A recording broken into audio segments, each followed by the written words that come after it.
sadar ketika besok paginya pas saya sikat gigi, hilang nih rasa pedas bener-bener. Kan saya suka kalau sikat gigi di lidahnya disikat kan Bang sama saya. Saya sikat lidah. Saya sikat lidahnya gitu. Nggak berasa pedes-pedesnya sama sekali, nggak ada. Hilang. Jadi jadi benar saya bener-bener gini, Bang. Sampai kayak gitu. Pas saya hilang penciuman, saya langsung ngomong sama Mas Iman, ya aku hilang nih penciuman. Aku langsung ngomong gitu sama dia. Wah, COVID dong, dia udah mikir kayak gitu. Tahu nih, kayaknya sih iya, aku langsung mikir kayak gitu. Aku langsung hubungin Satgas kantor, dokter Satgas kantor, dok saya hilang penciuman. Saya bilang kayak gitu. Itu hari Jumat. Oke Mbak Suci, besok kita swab. Jadi kantor aku tuh kalau misalnya ada yang hilang penciuman atau ada yang positif, atau ada yang kontak erat dengan positif, alhamdulillah kantor aku tuh langsung aktif tes dan tracing, dua itu. Jadi kantor tuh bener-bener keren banget deh emang untuk tes dan tracingnya gitu ya. Jadi hari Sabtunya saya di swab oleh kantor gitu. Jadi datanglah ke rumah tapi itu udah hari ke-6 ya, lama juga ya. Oke. Itu udah hari ke-6 ya. Jadi step by step-nya gitu Bang. Jadi kalau ngelihat dari kurva orang positif itu yang saya rasakan itu lagi tinggi-tingginya tuh. Inkubasi. Jadi bukan inkubasi kan sebelumnya tuh gitu. Ini pada saat masa udah terpapar, udah masuk virusnya ke dalam tubuh gitu. Kalau inkubasi kan masa-masa virus itu dirawan kan oleh tubuh kan gitu. Tapi ini udah masuk ke dalam tubuh saya udah mual, saya mual gitu kan, ini kan begini kan, saya udah kena gitu. Apakah selalu berdahak? Merasa ada? Enggak ada. Jadi enggak harus berdahak. Saya nggak ada dahak, saya batuk-batuk paling cuma gitu doang Bang. Jadi gatal nggak? Nggak, kayak ada phlegm gitu loh Bang, phlegm gitu, lendir gitu loh. Tapi kan dahak, berarti kan kalau dahak itu dikeluarkan kan sebenarnya nggak gatal lagi.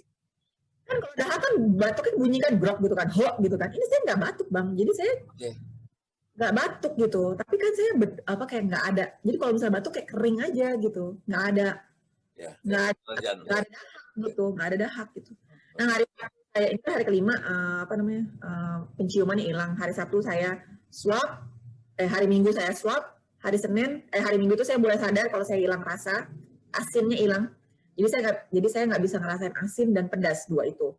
Jadi hanya manis aja di mulut saya. Itu hari ke-6. Hari ke-7 keluar swab saya positif. Gitu. Oke. Tesnya di mana itu?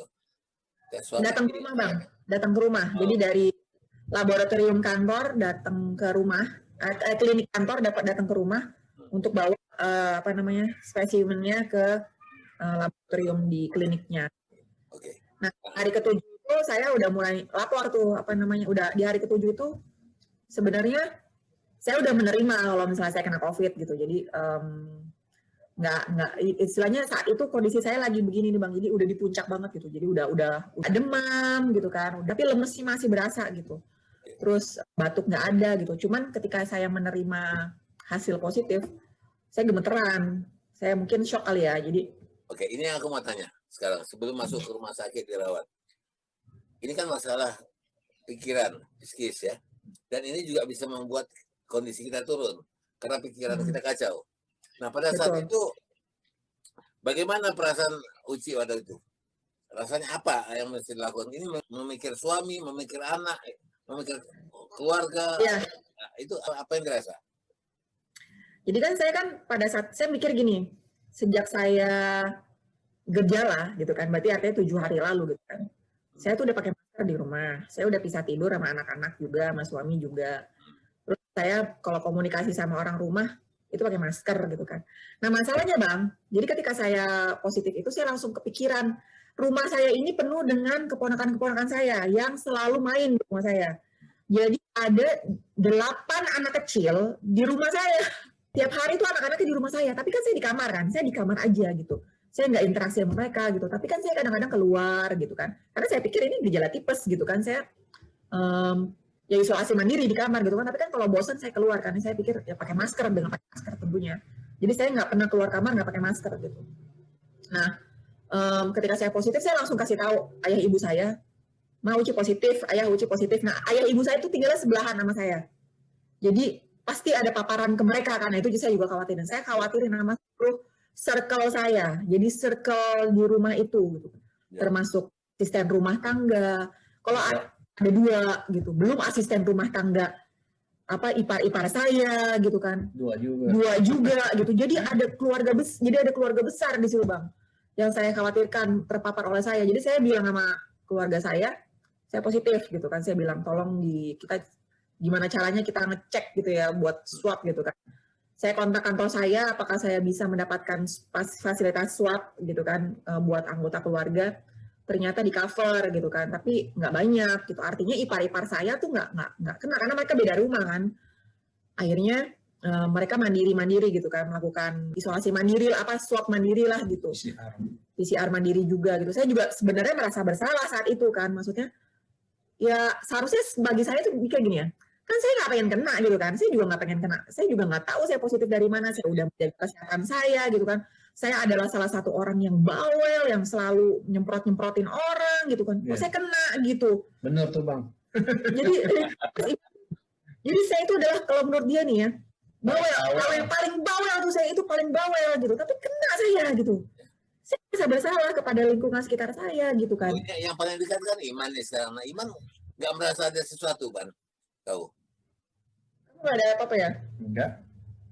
Nah, nggak ada Bang, gini lucu Bang. Jadi kan hari Senin saya positif kan. Hari Selasanya akhirnya di swab semuanya 7 orang. 7 orang. Ayah, ibu, Mas Iman, anak-anak saya 2 dan ART 2. Jadi ada 7 orang yang di swab karena mereka yang paling sering di rumah kan, di rumah saya, berinteraksi sama saya ketika saya sakit juga.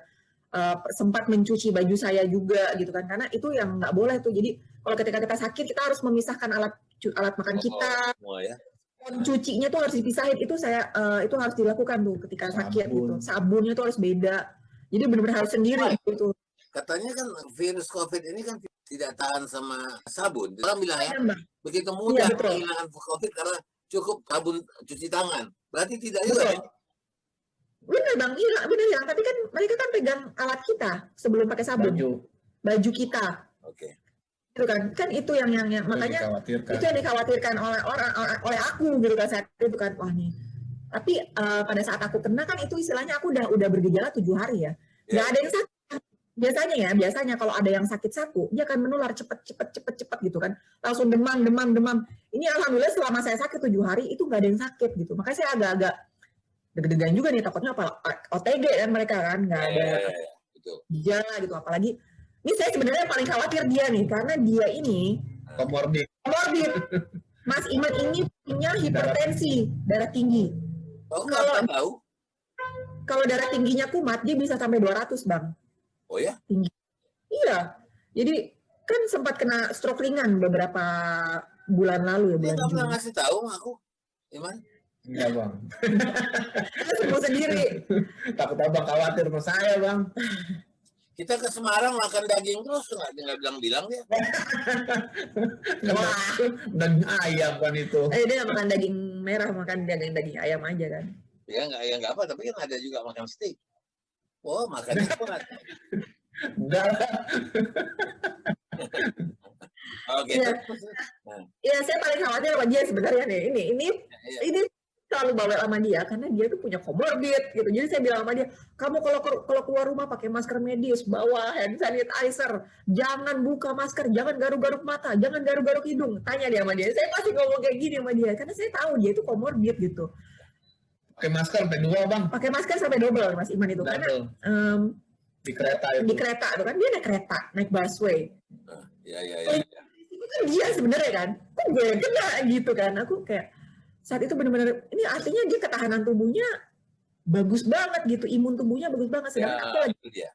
Jadi Uci, Iman, dari cerita kita tadi mengenai awal kita tahu bahwa kita kena COVID itu udah jelas ya, kehilangan rasa dan lain. Jadi jelas. Jadi ini teman-teman kita yang melihat ini jadi tahu apakah dia kena apa tidak. Karena tidak bisa juga kita sekarang meminimize, mengatakan ini cuma pilek biasa, ya ini cuma batuk biasa. Kita nggak boleh begitu. Dia tidak boleh menganggap ringan suatu gejala yang ada dalam tubuh kita pada masa-masa sekarang ini. Nah, betul. Nah kemudian ketika Uci sudah tahu, hari ke-7 baru tahu, dan itu di swab ya, di swab baru tahu itu positif. Nah, PCR. Nah, setelah itu terjadi, tentu yang pertama terganggu adalah pikiran. Ya, pikiran, waduh, gua COVID nih. Mulai memikirkan dampak, suami, anak, keluarga, orang tua, mulai dipikirkan semua. Dan itu menjadi beban pikiran juga. Kan bukankah beban pikiran ini menurunkan imunitas tubuh kita jadinya? Betul. Terasa nggak itu? Kerasa Bang, jadi memang pada saat saya positif itu saya langsung kepikiran keluarga besar saya, karena kan kami circle-nya keluarga besar kan lebih dari 10 orang situ. Interaksinya di rumah saya gitu.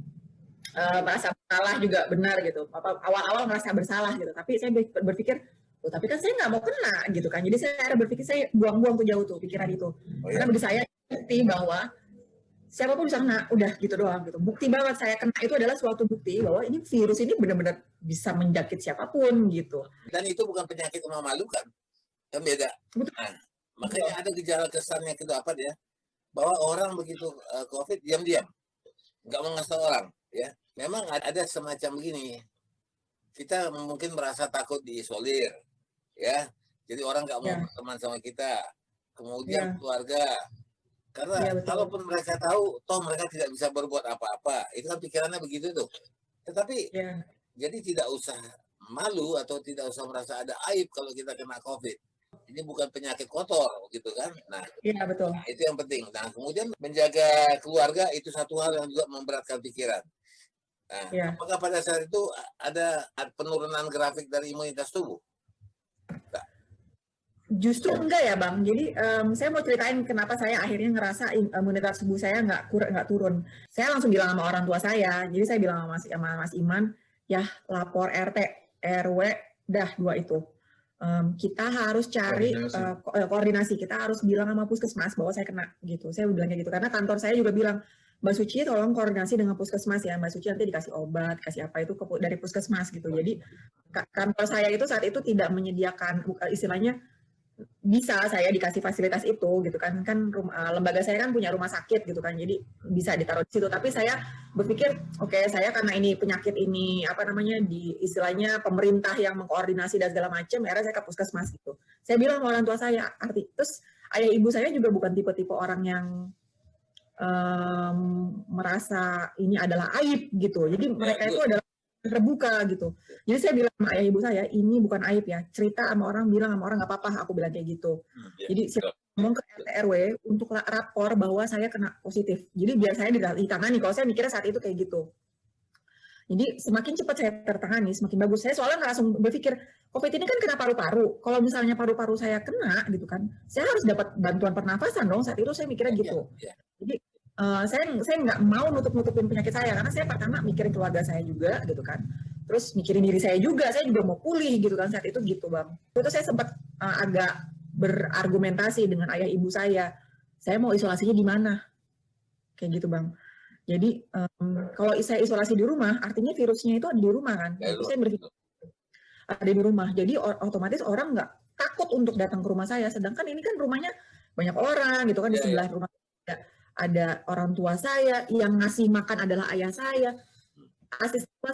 Asisten rumah tangga saya nggak berani datang ke rumah Bang, takut. Jadi karena saya menurut saya wajar ya, karena mereka takut gitu kan, terpapar itu kan khawatir gitu kalau kena itu kayak gimana kayak gitu kan.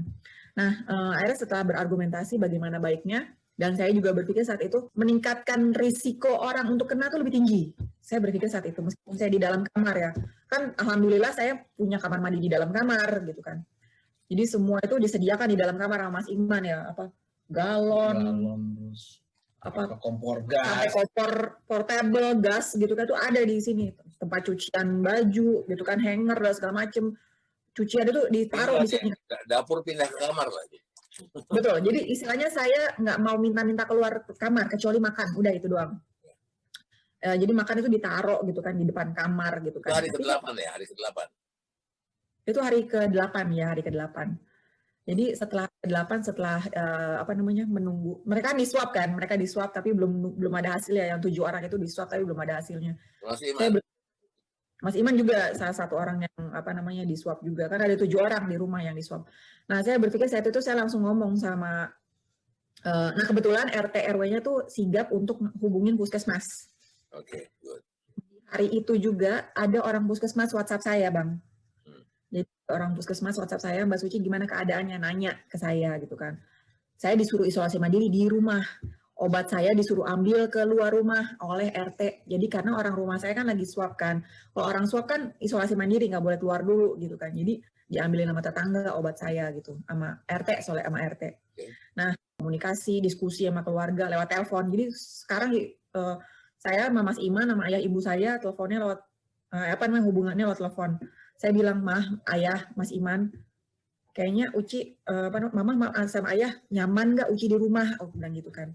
Gimana perasaannya kalau misalnya Uci isolasinya di rumah gitu kan. Ya Mama Maya sih nggak apa-apa gitu kan, tapi Uci bagaimana gitu kan. Saya sendiri saat itu khawatir Bang, karena saya takut menurun kondisi saya gitu.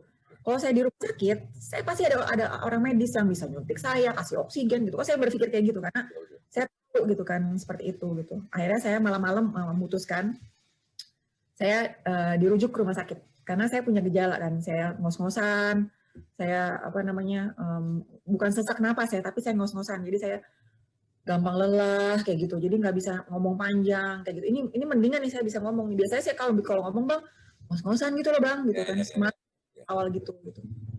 Akhirnya saya lapor ke puskesmas, Mbak, saya mau kalau saya dirujuk di rumah sakit, saya dirujuk kemana gitu. Karena di rumah saya banyak orang gitu kan, tidak memungkinkan bagi saya untuk isolasi di rumah, saya bilang kayak gitu. WhatsApp. Oh baik Bu, gitu kan. Dicariin dulu sama mereka Bang. Jadi yang mencarikan rumah sakit puskesmas Bang. Oke, oh gitu. Step by stepnya adalah saya lapor RT lapor, saya lapor RW juga gitu kan. RW-nya lapor puskesmas yang kontak saya gitu. Perunutannya kayak gitu. Runutannya gitu. Nah, dari puskesmas itu kontakannya langsung ke saya kan, mulai dari obat-obatan, kondisi saya, sampai saya dirujuk kemana. Kalau misal di rumah ini bisa misalnya ada kamar di atas, kamar di atas, itu lebih aman. Tapi kan saya kayak semua lantai bawah Bang, meskipun kamar mandi saya di dalam, tapi kan semua ada di bawah, makanya itu yang bikin saya worry gitu kan. Nah, akhirnya malam itu juga saya dikasih tahu, Mbak, ini ada 2 rumah sakit yang dirujuk gitu kan. Rumah sakit Citra Medika Cilodong atau rumah sakit Brimob Kelapa II. Nah, Brimob Kelapa II itu lebih dekat dari rumah saya. Saya mau di Brimob ke Kelapa II. Ternyata setelah dikontak lagi, penuh katanya rumah sakit itu. Nggak ada kamar, belum ada kamar. Akhirnya saya pikir, daripada lama-lama gitu kan, saya putuskan aja, udah ikut aja deh. Saya di rumah sakit Citra Medika gitu kan. Toh saya mikir, udahlah terserah lah di isolasi di mana. Yang penting saya bawa ke rumah sakit dan orang-orang rumah tenang, saya udah mikir kayak gitu. Proses di rumah sakit bagaimana? Setelah saya kontak ke puskesmas, ditentukan besok akan dijemput oleh ambulans. Oh. Jadi jam 8 pagi saya akan dijemput ambulans. Terus jadi benar jam 8 pagi saya udah siap-siap tuh Bang, jadi udah packing, udah siap-siap gitu kan, perlengkapan untuk rumah sakit. Ada ambulans datang ke rumah gitu.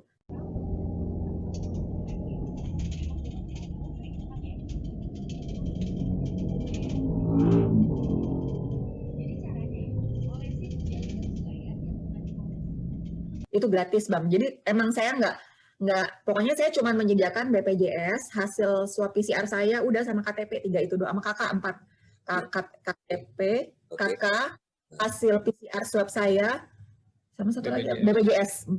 Saya cuma sediakan 4 itu aja. Nyinggung sedikit BPJS, ini agak lari sedikit tapi ada hubungannya. Berarti dengan kata lain segalanya itu ditanggung oleh BPJS. Sebenarnya enggak Bang, yang nggak ada BPJS pun bisa. Jadi yang kalau orang COVID ditanggung. Nggak ada BPJS pun dia bisa ditanggung. Soalnya saya kan ketika saya positif ada beberapa teman yang positif bareng sama saya. Mereka koordinasi juga. Ada yang asisten rumah tangganya positif juga dan dia nggak punya BPJS, ternyata dibawa ke Wisma Atlet Pademangan. Jadi nggak ada BPJS pun mereka tetap diituin. Jadi itu memang program pemerintah ya, menanggung biaya-biaya semua yang kena. Betul. Oke. Free. Nih Bang, saya bahkan ketika masuk ke rumah sakit, udah tinggal duduk aja, tinggal nunggu masuk. Jadi antar puskesmas yang koordinasi sama rumah sakit. Saya masuk kamar mana. Jadi ambulans nyampe di UGD, saya turun, langsung naik ke kamar. Nah, saya udah langsung dapat kamar.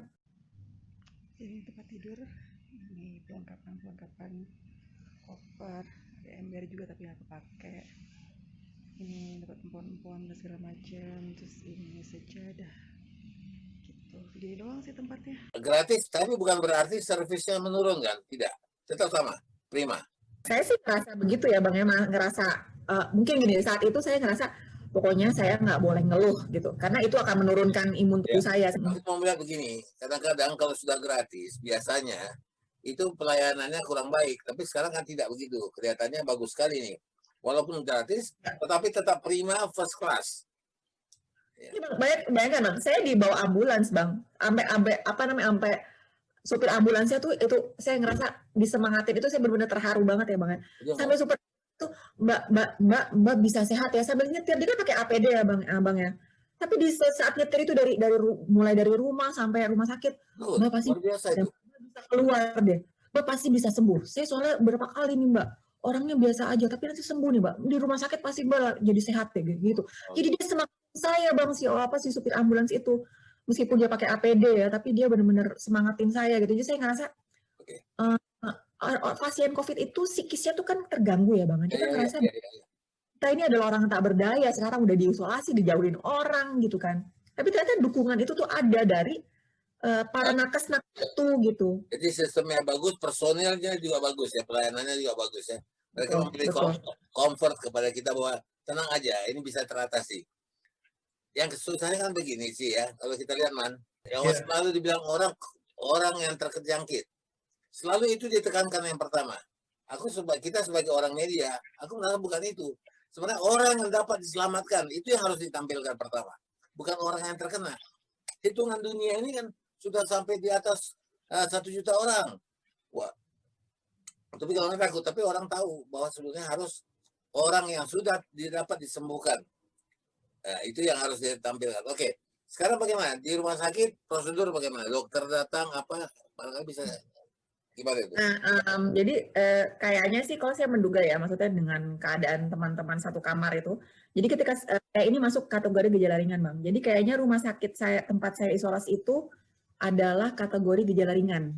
Jadi karena untuk kategori gejala sedang dan berat, dia membutuhkan ICU di rumah sakitnya.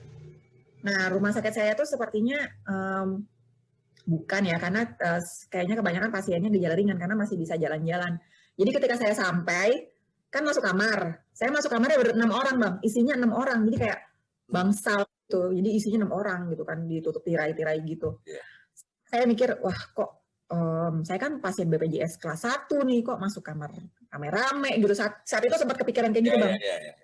Sempat kepikiran kayak gitu, bisa nggak sih saya pindah kamar gitu kan. Maksudnya setidaknya kalau misalnya saya upgrade boleh.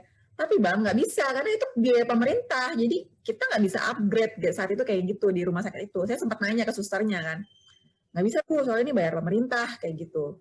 Saya mikir ayo gitu. Udah saya terima aja. Saya dirawat di rumah, saya terima gitu. Makanannya enak kayak gitu kan. Terus susternya datang setiap pagi untuk ngecek saturasi oksigen, ngecek tensi, ngecek suhu gitu kan, bagus gitu kan, petugas kebersihannya ada gitu kan, terus kamarnya dibersihkan tiap hari, terus sampahnya diambil setiap sehari 2 kali gitu. Jadi susternya ada gitu, jadi nggak ada jadwal mereka kan mungkin ya ini mungkin karena gejala ringan ya, karena saya rumah sakitnya gejala ringan. Kalau gejala berat katanya ada jadwalnya Bang, beda lagi rumah sakitnya. Karena mungkin jenis virusnya itu lebih beda dibanding kayak kami ini gejala ringan. Masing-masing orang yang positif itu viral, jadi load virusnya itu beda Bang. Kalau saya virusnya mungkin yang gampang sembuh. Ada orang yang itu viral loadnya itu rendah banget, nah itu yang infeksius. Jadi virus COVID ini juga ada tingkatan-tingkatannya? Betul, ada tingkatan-tingkatannya. Jadi 1 sampai 40 hitungannya kayak gitu. Oh gitu? Jadi angka 1 sampai 40. Jadi namanya CT value kalau misalnya di PCR itu keluar tesnya gitu. Nah saya waktu itu 28 sampai 27 gitu. Jadi saya di tengah-tengah tuh. Jadi di tengah-tengah. Jadi istilahnya saya nggak infeksius banget tapi masih menular gitu. Tapi saya juga masih butuh penyembuhan gitu saat itu gitu. Jadi 40 adalah angka aman. Untuk angka aman 40 itu angka aman, udah istilahnya udah nggak infeksius lah gitu. Tapi kalau angka 1, 5 itu malah yang tertinggi itu yang aman. Betul, itu yang tertinggi itu yang aman. Yang semakin itu semakin infeksius lah gitu.